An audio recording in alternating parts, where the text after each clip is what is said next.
A number of years ago, I used to do Mass for a cloistered Carmelite group of nuns. They had a big pilgrim day once a month. I'd always do that Mass. When I was being reassigned, they did a little farewell for me, gave me a card, and then they gave me this gift, a cross. Kind of pretty, like a bishop's cross. It had a hook at the top for putting the chain. Priests don't wear a bishop's cross. But I looked at it and said, what a priest needs, another cross. Priests get crosses all the time. Yet I got another cross. But I put it on my bookshelves, and there it stayed. And every now and then I would just grab it and dust it because it would get dusty.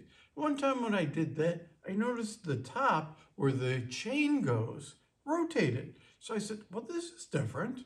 It should be. So I rotated it, and all of a sudden it sprung open. The cross sprung open.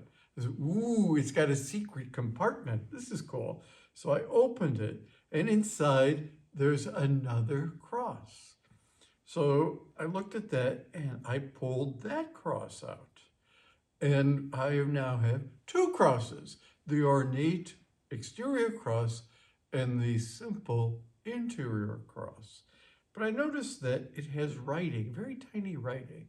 So I scrutinized it carefully, and it said, Ex lignum crucis Domini Nostri Jesu Christum. That means in Latin, from the wood of the cross of our Lord Jesus Christ. So I look in the center, and sure enough, there's another cross, a very tiny cross in the very center, made out of the wood of the true cross. Now, this is getting really cool. I don't think the sisters knew what they gave me. They probably regifted something that they got, just to me. And it sat there for years, the wood of the true cross. Well, I think this is how we should do life, and our examination of life and ourselves is the more we look, the deeper we can go. And that's what I think our readings call us, to go deeper. We have Jesus saying, the Gentile blood was mixed with their sacrifices by Pilate. Were they guilty? Or the tower that fell and people died, were they guilty? And Jesus is saying, no, it doesn't work that way. But oftentimes people very infantilely say, God works that way. If you're good, God rewards you. If you're bad, God punishes you. And Jesus is get beyond that. That's a 2-year-old mentality, dealing with their parents. God is more than a parent of a 2-year-old. But oftentimes we think, no, God is that. God should reward us or punish us. It's justice.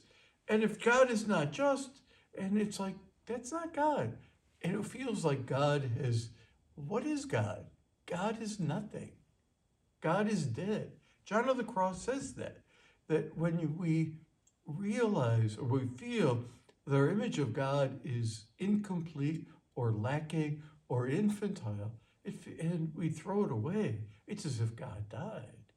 But what God is doing is saying, go deeper and look deeper, and you'll find another cross, a deeper cross. You'll find a deeper reality. That's the call. And so that's what he's even saying with the parable of the fig tree, is it's not just about produce, it's about life. Let this fig tree live, and then it will produce. But we can still say, but that's not enough. Like, if God is omniscient and all-loving, why does evil exist? Why do bad things happen to good people? Why do children have cancer? This can't be God. God can't allow that. That kind of horror. God doesn't exist. God will die, according to St. John of the Cross, again and again. It's not God dying. It just feels that way. It's your simplistic way of looking at God. And if we look even deeper, we see reality, the real cross, the true cross in our lives in God. That I think it's all about, can we cut through the cross? Can we cut through fear? Can we cut through pain? Can we cut through abandonment? Can we cut through betrayal? and love anyway. Like Jesus on the cross says, Father, forgive them. They know not what they do. Can we do that? That is Christ-like love. That is divine love. That's what we're called to be. Divine love people. And that's what I think Jesus calls us to in this gospel.